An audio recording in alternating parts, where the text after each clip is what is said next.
شنیدستم سیاده در مرغزار برون میرم فیروز بزم شکار.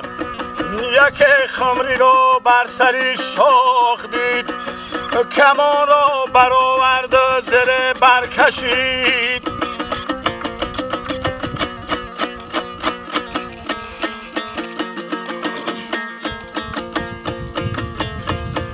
چه خمری نظر کرد به بالای خش یک بوشه در هوا چنگ بشت.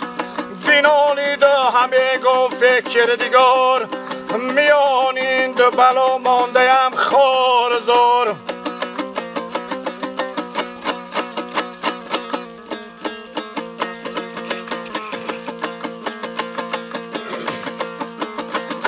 چه خمری گریز به پیش خدا چنونه بیشد همه دعای و مستجاب. یکی از خدایان ماره آمد پدید پسی پای سیاد رای محکم گزید.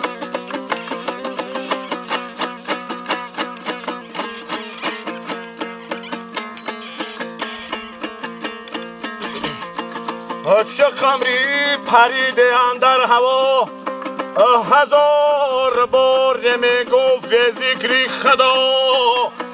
رضاگی خدا را ندانم که چیست تن زنده مرده که مرده زیست.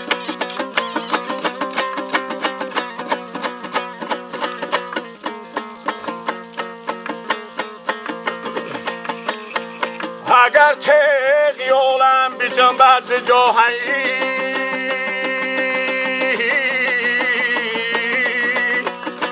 رگه را نخواهد نبرد خدا.